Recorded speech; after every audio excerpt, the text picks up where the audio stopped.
우리 그만 만나자. 그 말이 제 귓가에 울려 퍼졌던 순간을 아직도 생생히 기억합니다. 오빠의 목소리는 낮고 차가웠습니다. 마치 제 앞에 서 있는 사람이 제가 알던 그 사람이 아닐 만큼 낯설게 느껴졌죠. 저는 아무 말도 할 수 없었습니다. 가슴이 무너져 내리는 것 같았어요. 오빠의 눈을 바라봤지만 그 안엔 더 이상 저를 향한 애틋함이 남아있지 않은 것처럼 보였습니다. 왜 갑자기 그런 말을 해? 제 목소리는 떨리고 있었습니다. 방금 전까지만 해도 제 손을 꼭 잡고 사랑한다고 속삭이던 사람이었는데 이제는 저를 쳐다보는 눈빛조차 차가웠어요. 오빠는 숨을 깊이 들이마시더니 시선을 돌린 채 말했습니다. 갑자기가 아니야. 난 원래 너한테 마음이 없었어. 그냥 어린 마음에 착각했던 거지. 내가 너무 매달리니까 솔직히 좀 부담스러웠다. 뭐, 믿을 수 없었습니다. 지금 무슨 말을 하는 거죠? 그의 손끝이 가늘게 떨리는 게 보였습니다. 그의 눈이 저를 보지 못하고 흔들리는 것도 알 수 있었습니다. 거짓말이야. 저는 오빠를 너무나도 잘 알고 있었습니다. 우리가 어떻게 만나고 서로를 어떻게 아껴왔는지, 하루라도 보지 않으면 안 될 만큼 서로를 사랑했던 우리가. 그런데 지금 그는 저를 밀어내고 있었습니다. 이제 와서 이런 말을 하면 내가 믿을 거라고 생각해? 저는 억지로 웃어 보였습니다. 장난치는 거죠? 어제까지만 해도 너랑 평생 함께하고 싶다고 했던 사람이 하루아침에 이런 말을 한다고요? 그는 애써 웃으며 말했습니다. 현실을 받아들여. 우리 어차피 오래 못 갈 관계였어. 내가 아직 어리니까 몰라서 그렇지. 인생 그렇게 단순한 게 아니야. 순간 저는 온몸이 얼어붙었습니다. 그가 일부러 저를 밀어내려 한다는 것을 알았습니다. 그의 부모님이 저를 반대한다는 걸 알고 있었습니다. 그가 가정을 책임져야 하는 막내 아들이라는 것도요. 하지만 저는 기다릴 수 있었습니다. 그가 어렵다면, 그가 힘들다면 제가 어떻게든 방법을 찾을 수 있을 거라고 믿었습니다. 그런데 그는 싸우려 하지 않았습니다. 우리 방법을 찾아보자. 나 기다릴 수 있어. 내 부모님이 반대하셔도 난 괜찮아. 우리 사랑하잖아. 제가 눈물을 참으며 말했을 때 그가 처음으로 저를 바라봤습니다. 그의 눈이 흔들리는 걸 보았습니다. 그도 저를 사랑하고 있다는 걸 알고 있었습니다. 하지만 그 순간 그의 표정이 단단해지더니 한마디를 내뱉었습니다. 사랑. 내가 사랑이 뭔지나 알아? 그는 헛웃음을 치며 고개를 저었습니다. 내가 아는 사랑은 동화 같은 거야. 현실은 달라. 난 부모님을 모셔야 해. 내 앞길이 달려 있다고. 내가 나를 사랑한다고 해서 해결될 일이 아니야. 그러면 우리 이대로 끝이야? 그래. 끝이야. 그럼 정말로 날 사랑한 적 없었어? 제 마지막 질문에 그는 단 한마디만 남겼습니다. 없었어. 그 말이 제 심장을 산산조각냈습니다. 그는 뒤돌아서 갔습니다. 제가 뒤에서 울고 있는 것도 그를 붙잡고 싶은 것도 모른 척한 채로요. 하지만 저는 포기할 수 없었습니다. 저는 떨리는 손으로 그의 옷자락을 붙잡았습니다. 정말 이대로 끝내고 싶어? 그는 짜증이 난 듯 제 손을 뿌리쳤습니다. 그만해. 더 이상 질척거리지 마. 저는 간신히 눈물을 참으며 입을 열었습니다. 우리 함께했던 일들 다 잊을 수 있어? 내가 임신했을 때 같이 병원에 가서 그 순간 그의 표정이 얼어붙었습니다. 그 얘긴 하지 마. 왜? 나 혼자만 기억해야 돼? 우리 둘이서 함께했던 일인데 너는 다 지울 수 있어? 제 목소리는 점점 더 높아졌습니다. 내가 말했잖아. 그때 우리 너무 어렸다고. 나중에 다시 기회가 있을 거라고. 그러니까 우리 다시 시작할 수 있어. 그는 한숨을 쉬며 고개를 저었습니다. 그건 실수였어. 그 한마디가 저를 무너뜨렸습니다. 저는 차가운 바닥에 주저앉았습니다. 그는 저를 내려다보더니 마지막으로 말했습니다. 나는 널 사랑한 적 없어. 너랑 있었던 시간, 그냥 다 지나가는 감정이었어. 그때는 어렸으니까 너한테 빠진 거겠지. 하지만 지금은 아니야. 난 현실을 살아야 해. 현실을 산다는 게 날 버리는 거야? 그래. 너랑 같이 가난한 연애놀이를 하는 것보다 부모님 뜻에 따르는 게 훨씬 중요해.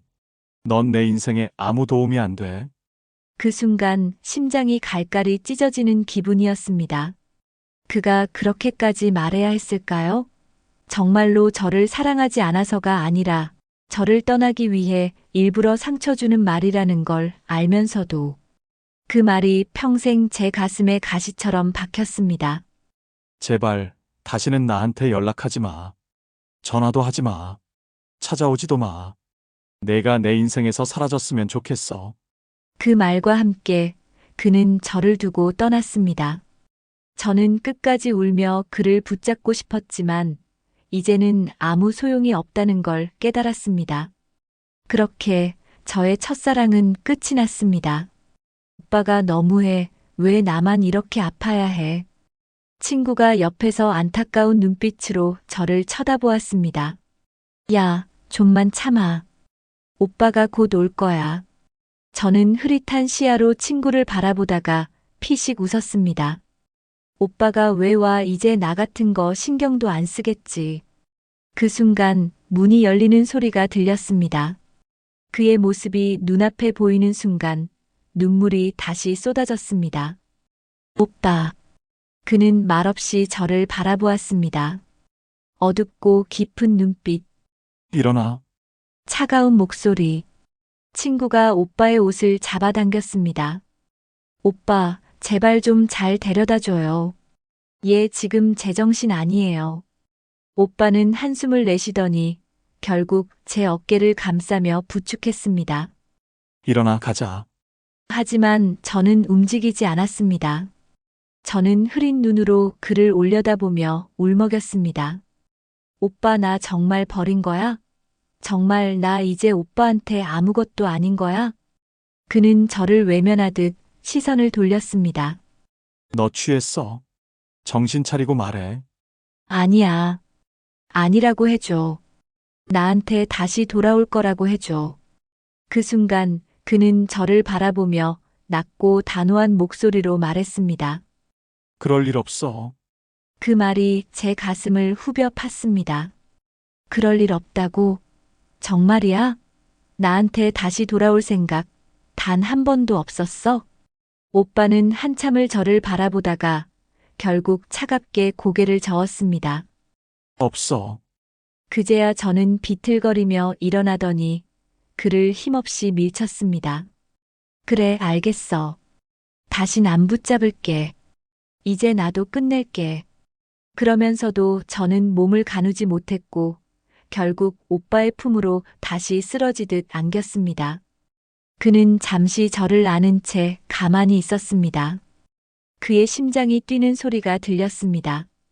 그 순간 저는 느꼈습니다. 이 사람도 흔들리고 있다는 걸. 하지만 오빠는 결국 저를 밀어냈습니다. 집에 가자. 그렇게 그는 저를 부축해서 택시까지 데려갔습니다. 그날 밤 저는 오빠가 저를 집까지 데려다 줄 거라 기대했습니다. 아니, 솔직히 말하면 혹시라도 그가 제 손을 잡고 다시 시작하자고 말해주길 바랐습니다. 하지만 그는 한마디도 하지 않았습니다. 택시가 집 앞에 도착했을 때도 그는 조용히 차문을 열어줬습니다. 들어가. 그 한마디뿐. 저는 차에서 내리지 않았습니다. 오빠. 그는 운전석에 팔을 올리고 고개를 돌렸습니다. 왜? 한 번만, 딱 한 번만 안아주면 안 돼? 그는 아무 말도 하지 않았습니다. 그저 저를 바라볼 뿐이었죠. 하지만 저는 알았습니다. 그의 눈빛이 흔들리고 있다는 걸. 그도 저처럼 힘들어하고 있다는 걸. 그럼에도 그는 끝내 저를 안아주지 않았습니다. 들어가라니까. 그 말에 저는 결국 문을 열고 내렸습니다. 하지만 돌아서지 못한 채 차창을 두드렸습니다. 그가 천천히 창문을 내렸습니다. 뭐, 오빠, 한 가지만 대답해줘. 그는 기다렸습니다. 나만 힘든 거야? 오빠는 안 힘들어. 그는 저를 오래 바라보다가 끝내 짧게 대답했습니다. 나도 힘들어. 그 한마디가 제 심장을 찔렀습니다. 그럼 왜 이렇게까지 모질게 굴어? 그는 깊은 한숨을 내쉬었습니다. 그러지 않으면 끝낼 수가 없으니까. 그 말을 남기고 그는 차를 몰고 떠났습니다. 그렇게 저는 그를 마지막으로 보냈습니다. 이제 정말 끝일까요? 그렇게 우리는 끝났습니다. 그날 이후 저는 그를 다시 볼 수 없었습니다. 연락도 없었고 우연히 마주치는 일도 없었습니다. 그를 붙잡고 싶었지만 더는 그럴 수 없다는 걸 알았습니다. 그런데 얼마 후 친구가 믿을 수 없는 소식을 전해왔습니다. 야, 너 영훈 오빠 결혼한대. 그 말에 저는 핸드폰을 손에 쥔 채 굳어버렸습니다. 뭐? 진짜야. 얼마 전에 부모님이 선자리 봐서 결혼 날짜까지 잡혔다더라. 그 순간 심장이 내려앉았습니다. 그가 다른 여자와 결혼을 한다고? 고작 몇 개월 만에? 믿을 수 없었습니다. 하지만 친구는 덧붙였습니다. 그 오빠 부모님도 편찮으시고 내가 아니라도 어차피 빨리 장가 보내려고 했었잖아. 저는 아무 말도 하지 못했습니다. 그저 멍하니 핸드폰을 내려다볼 뿐이었습니다. 이게 진짜 끝이구나. 저는 힘없이 웃었습니다. 그래. 오빠도 이제 행복해야지. 입으로는 그렇게 말했지만 가슴이 찢어지는 것 같았습니다. 그런데 더 놀라운 건 제가 그렇게 무너져 있을 때였습니다. 그를 잊기 위해 나에게 다가오던 한 남자의 손을 잡아버린 것이었습니다. 그때 제게 끈질기게 구애하던 남자가 있었습니다. 처음엔 관심도 없었지만 그의 결혼 소식을 들은 후부터 저는 마치 무언가에 쫓기듯 그와의 만남을 받아들이기 시작했습니다. 나한테 기회를 줘. 내가 힘들었던 거 다 알지만 난 진짜 널 행복하게 해줄 자신 있어. 정말 그는 한없이 다정했고 저를 사랑해 줄 것처럼 말했습니다. 그리고 저는 흔들렸습니다. 그래, 나도 이제 내 길을 가야지. 그렇게 저는 그를 잊기 위해 다른 남자의 프로포즈를 받아들였습니다. 그가 결혼을 한다는데 저라고 가만히 있을 이유가 없었으니까요. 하지만 그 선택이 내 인생을 또 다른 지옥으로 끌어들일 줄은 몰랐습니다. 저는 사랑해서 결혼한 게 아니었습니다. 그저 그를 잊기 위해서였습니다. 그를 떠나보내고 남편의 손을 잡았습니다. 그런데 그것이 제 인생에서 가장 큰 실수였습니다. 결혼 전 남편은 누구보다 자상한 사람이었습니다. 자기야, 힘들지? 내가 다 해줄게. 넌 그냥 예쁘게 웃기만 해. 그렇게 시작된 결혼 생활이었죠. 하지만 결혼한 지 몇 달 만에 그의 본 모습이 드러났습니다. 야, 밥이 이게 뭐야? 넌 진짜 한심하다. 내가 미쳤지. 너 같은 애랑 결혼한 게. 처음엔 장난인 줄 알았습니다. 하지만 그의 말투는 점점 거칠어졌고 저를 향한 눈빛은 냉소적으로 변해갔습니다. 저는 서서히 눈치만 보는 사람이 되어갔습니다. 그러다 문득 깨달았어요. 남편은 저를 사랑해서 결혼한 것이 아니었습니다. 우리 엄마가 며느리는 착하고 예뻐야 한다더라. 그가 처음 만났을 때 했던 말이 떠올랐습니다. 결국 저와 결혼한 이유는 사랑이 아니라 시어머니의 기준에 맞는 여자였기 때문이었습니다. 결혼식이 끝나자마자 저는 집안일 담당이 되어버렸습니다. 며느리가 집안의 기둥인데 내가 능력이 없으니 우리 아들이 힘들지. 넌 어디서 저런 걸 배웠니? 내 며느리가 맞긴 하냐? 명절만 되면 시댁엔 형님들이 모두 모였습니다. 그러면 저는 홀로 부엌에 갇혀 하루 종일 음식을 해야 했습니다. 아가, 설거지 좀 빨리 해. 우리 밥 먹어야지. 시어머니는 손 하나 까딱하지 않고 명령만 했고, 형님들은 거실에서 수다를 떨며 TV를 봤습니다. 남편은요? 남편 역시 저를 거들 생각은 하지 않았습니다. 오히려 한술 더 떴습니다. 아휴, 우리 엄마가 널 너무 아끼니까 내가 버릇이 없어진 거야. 우리 집 전통을 내가 따르는 게 맞지. 왜 자꾸 자기 고집을 부려? 저는 더 이상 제 의견을 말하지 않게 되었습니다. 어차피 들어주지도 않을 말들이니까요. 그러던 중 저는 첫째 딸을 임신했습니다. 그 순간만큼은 남편도 기뻐하는 듯 했습니다. 우리 아기야, 진짜야? 그렇게 배를 쓰다듬던 남편이 출산 후 저에게 던진 첫 마디는 충격적이었습니다. 딸이야. 역시 넌 하는 짓이 다 이 모양이지. 저는 그 순간 피가 거꾸로 솟는 기분이었습니다. 딸을 낳았다고 실망하는 표정이라니. 그때 깨달았습니다. 이 사람은 나를 사람으로 보지 않는구나. 딸을 안고 있던 제 손이 떨렸습니다. 시어머니는 거기에 기름을 부었습니다. 아이고, 아들 하나 봐야 했는데 어쩜 좋니? 요즘 누가 딸을 둘씩 낳고 그래. 다음엔 꼭 아들 낳아야 한다. 저는 아무 말도 하지 않았습니다. 남편의 태도는 더 심해졌습니다. 처음엔 언성만 높였지만 나중엔 물건을 던지기 시작했습니다. 컵, 숟가락, 휴대폰. 내가 밖에서 얼마나 힘든 줄 알아? 내가 너 때문에 인생 망쳤어. 그가 던진 물컵이 제 뺨을 스쳤습니다. 그 순간 저는 본능적으로 깨달았습니다. 이 사람은 이제 나를 때릴 수도 있겠구나. 그러던 어느 날 저는 둘째 아이를 임신했습니다.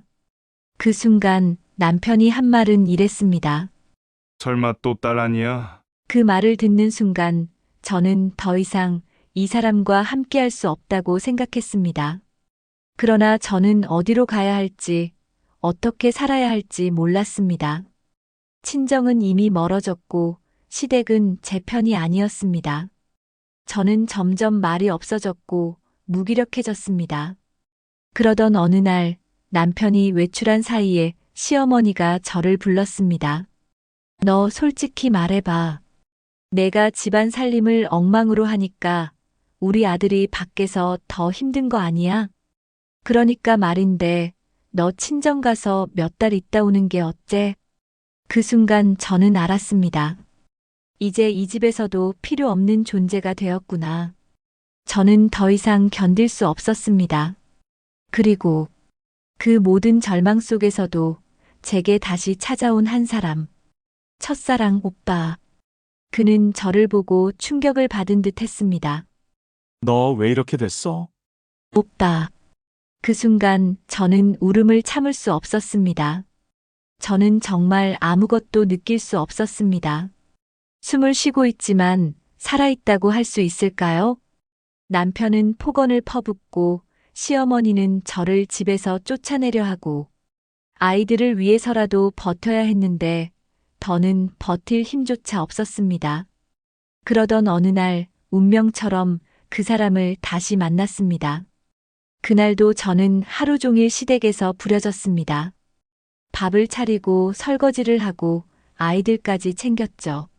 남편은 밖에서 술을 마시고 늦게 들어오더니 다짜고짜 소리를 질렀습니다. 야, 밥 안 차려? 저는 피곤에 찌든 몸을 이끌고 밥상을 차렸습니다. 그런데 한술 뜨더니 남편이 숟가락을 탁 던지더군요. 이게 음식이야. 개밥이야. 그 말에 시어머니도 거들었습니다. 그러게 요즘 내가 살림을 대충 하는 것 같더라. 정신 좀 차려라. 그 말을 듣는데 가슴이 무너졌습니다.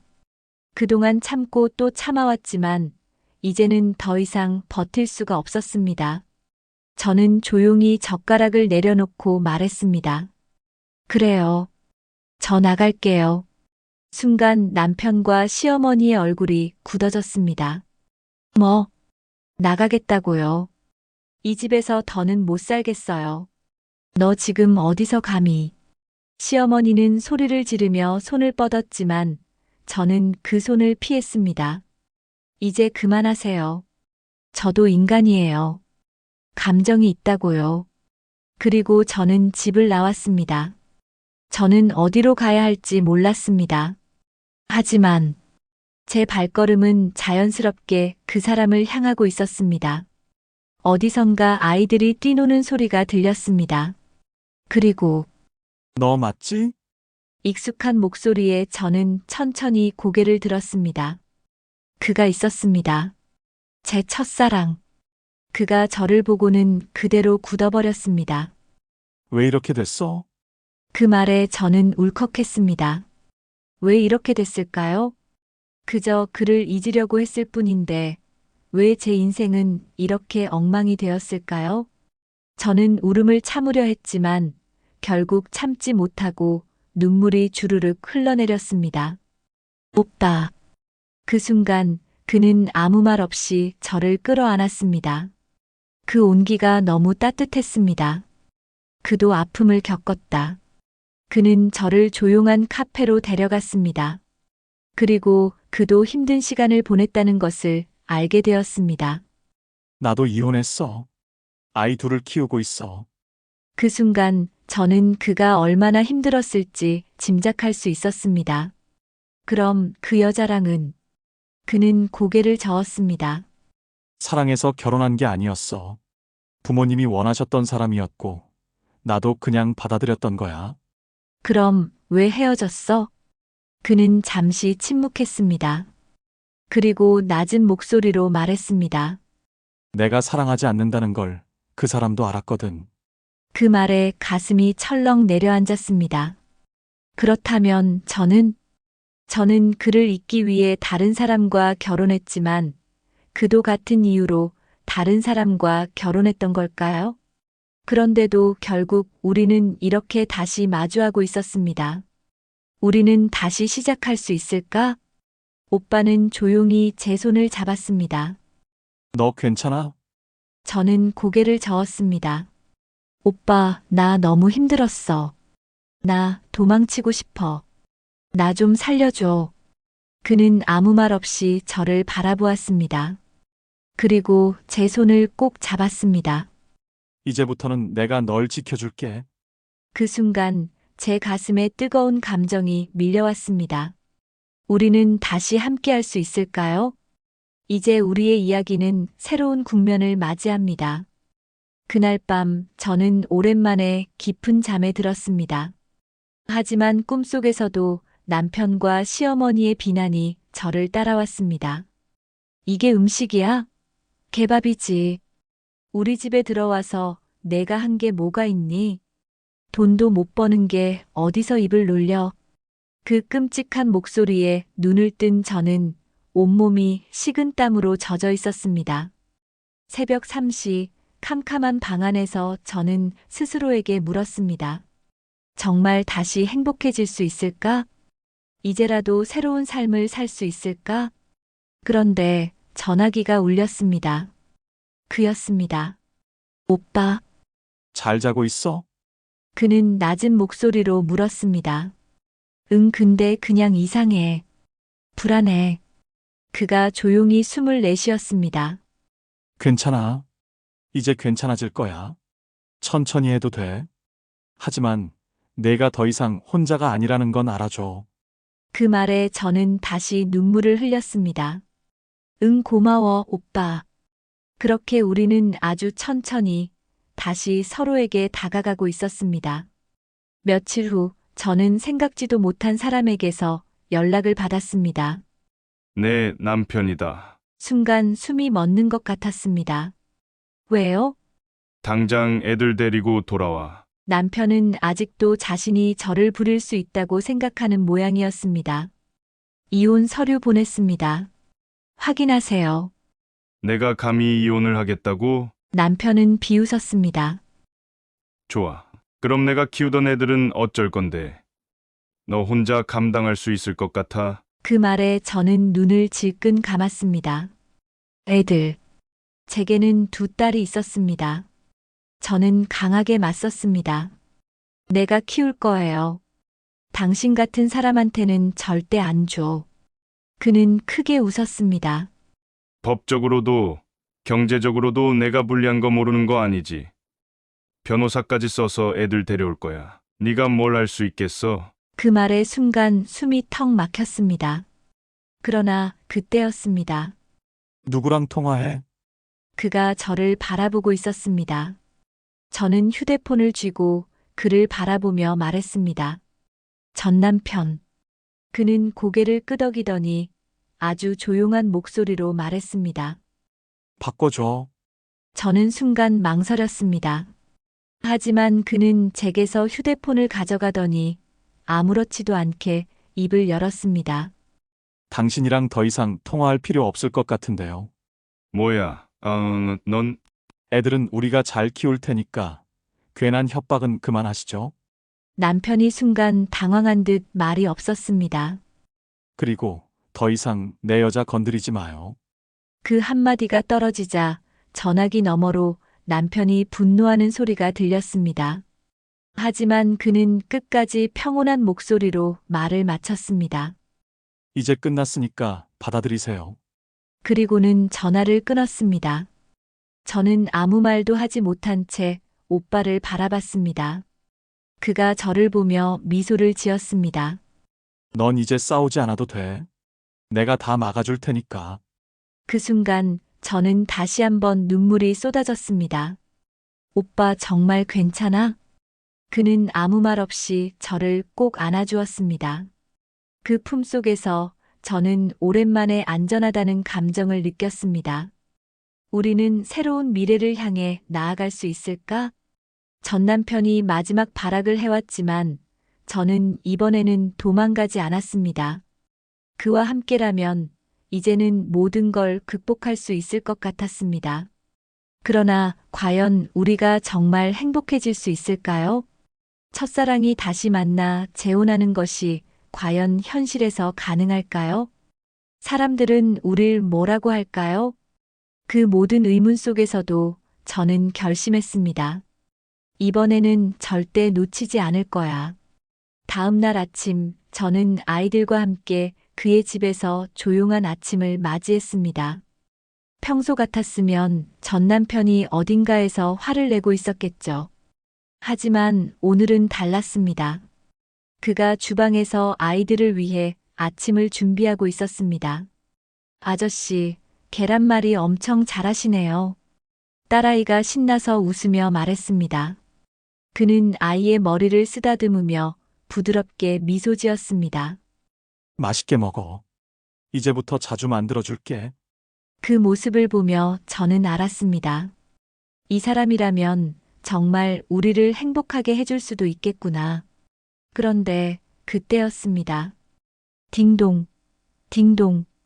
현관문이 요란하게 울렸습니다. 순간 저는 직감했습니다. 전 남편이구나. 문을 열기도 전에 익숙한 목소리가 들려왔습니다. 당장 문 열어. 이 더러운 놈이 내 마누라랑 애들을 데려가. 이게 말이 된다고 생각해. 남편이었습니다. 그의 목소리에서 이미 이성이 사라져 있었습니다. 그리고 익숙한 또 다른 목소리. 내가 우리 집 귀한 며느리를 빼앗아가? 2년이 우리 집을 나가더니 완전히 미쳐버렸구만. 당장 나와. 시어머니였습니다. 그 순간 그는 아주 천천히 일어나더니 제 손을 꼭 잡았습니다. 괜찮아. 내가 해결할게. 그는 한숨을 내쉬고 문을 열었습니다. 그리고 문이 열리자마자 전 남편이 그의 멱살을 잡았습니다. 이 개자식이. 내가 무슨 권리로 내 마누라를 데려가. 그는 그를 밀어내지도 않았습니다. 그저 차분하게 말했습니다. 내 전 부인이다. 이제 그녀의 삶에서 손 떼. 그 한마디에 전 남편은 얼굴이 새빨개졌습니다. 이게 지금 장난이야. 법대로 하자고 했지. 내가 감히 애들까지 데려가겠다고. 그 순간 시어머니가 저를 향해 소리쳤습니다. 이년아, 너는 아직도 우리 집 귀한 손주들을 데리고 내 멋대로 살 수 있을 거라고 생각해? 우리 아들이랑 애들 다시 돌려놓지 못해. 내가 감히 어디서 더러운 놈이랑 살림을 차려. 그녀의 비난이 이어졌습니다. 우리 집에서 10년 넘게 살았으면 너도 이제 우리 집안 사람이야. 감히 이혼을 하고 다른 남자를 만나. 그게 할 짓이야. 저는 차갑게 웃었습니다. 어머니, 제가 이제 알았어요. 뭘? 어머니는 저를 한 번도 가족으로 받아준 적이 없었어요. 저는 그냥 가사 도우미였어요. 맞죠? 시어머니가 당황한 얼굴로 저를 노려보았습니다. 내가 감히 지금 나한테 그게 할 소리야. 그가 한숨을 쉬며 말을 끊었습니다. 이제 그만하시죠. 당신 아들은 법적으로도 이혼했습니다. 더 이상 이 집에 얼씬거릴 이유 없어요. 그 말에 전 남편과 시어머니가 얼굴을 붉혔습니다. 그러나 그는 더 이상 그들과 대화할 생각이 없었습니다. 이제 그만 가세요. 다시 찾아오면 접근 금지 신청할 겁니다. 그 순간 시어머니가 바닥을 발로 차며 소리쳤습니다. 이년아, 내가 이대로 편하게 살 줄 알아. 두고 보자. 그녀는 끝까지 악을 쓰며 떠났고 전 남편도 마지막으로 저를 노려보다가 돌아섰습니다. 저는 한동안 멍하니 서 있었습니다. 이게 끝인가? 정말 끝인가? 그때 그가 제 손을 잡아주었습니다. 고생했어. 이제 다 끝났어. 그 순간 저는 그를 끌어안고 오랜만에 소리내어 울었습니다. 그날 밤 저는 처음으로 아이들과 함께 편안하게 잠을 잘 수 있었습니다. 더 이상 전 남편의 협박도 시어머니의 괴롭힘도 없었습니다. 이제야 정말 자유로워졌습니다. 그리고 그 자유 속에서 저는 조용히 한 가지를 다짐했습니다. 이제는 절대 사랑을 놓치지 않을 거야. 그와 저는 조용히 미래를 이야기하기 시작했습니다. 우리 정말 괜찮을까? 제가 조심스럽게 묻자 그는 웃으며 제 손을 꼭 잡았습니다. 너랑 함께라면 뭐든 괜찮아. 그리고 그는 아주 천천히 말했습니다. 우리 다시 시작해볼래? 그 말에 저는 눈물이 차오르는 걸 느끼며 천천히 고개를 끄덕였습니다. 응, 오빠. 이제 정말 새로운 시작입니다. 우리는 과거를 넘어 앞으로 나아가고 있습니다. 그리고 저는 이제야 깨닫습니다. 사랑은 포기하는 것이 아니라 끝까지 지켜내는 것이라는 걸. 그날 이후 제 삶은 완전히 달라졌습니다. 전 남편과 시어머니는 한동안 저를 괴롭히려 했습니다. 하지만 오빠가 변호사를 통해 접근금지 신청을 했고 법적으로 단호하게 대응한 덕분에 더 이상 저희를 건드릴 수 없었습니다. 그러자 전 남편은 다른 방법을 찾았죠. 애들한테 접근 못하게 할 거야.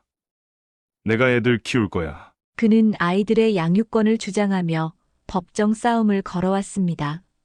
하지만 그동안 제가 홀로 아이들을 키워온 기록, 전 남편의 가정 폭력과 무책임한 태도, 경제적인 능력까지 고려한 판결에서 저는 아이들의 친권을 유지할 수 있었습니다. 그날 판결이 나던 날, 전 남편은 법정에서 저를 향해 씩씩거리며 말했습니다. 좋아. 내가 이겼어. 하지만 애들은 나중에 커서 너 같은 엄마 원망할 거다. 그 순간 오빠가 나섰습니다. 당신이 아이들한테 했던 짓을 생각해봐. 누구를 원망할지 두고 보면 알겠지. 전 남편은 더 이상 할 말이 없었습니다. 그렇게 저는 완전히 그들과의 관계를 끊고 새로운 삶을 시작했습니다. 새로운 집, 새로운 가족. 오빠와 저는 함께 살기로 했습니다. 아이들도 어느새 그를 따르기 시작했어요. 아저씨, 오늘은 무슨 요리 해줄 거예요? 오늘은 스파게티 어때? 와, 짱이다. 아이들은 처음엔 조심스러워했지만 그는 천천히 그리고 따뜻하게 아이들에게 다가갔습니다.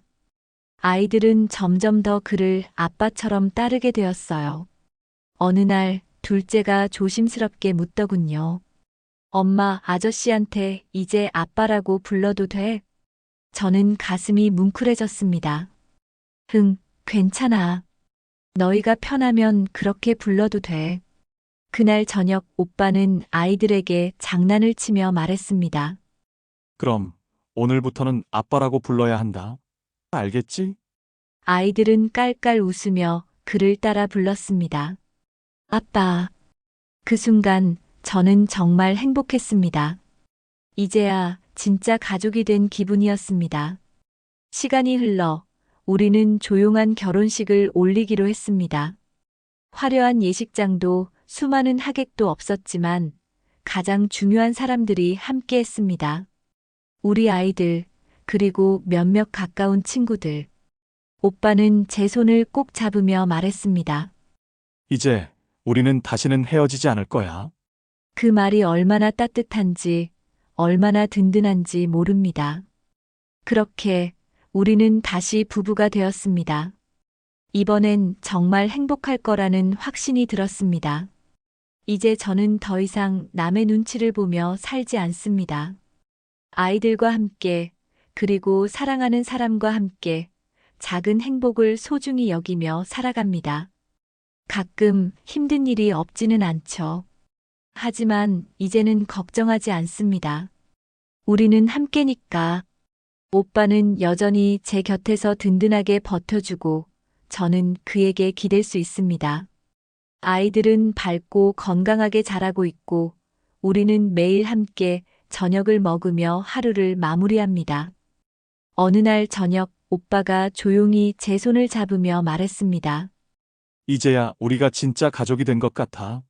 저는 그를 바라보며 웃었습니다. 응, 우리 이제야 진짜 행복해졌어. 그렇게 우리만의 두 번째 사랑은 다시 시작되었습니다. 그리고 이번엔 절대 놓치지 않을 겁니다.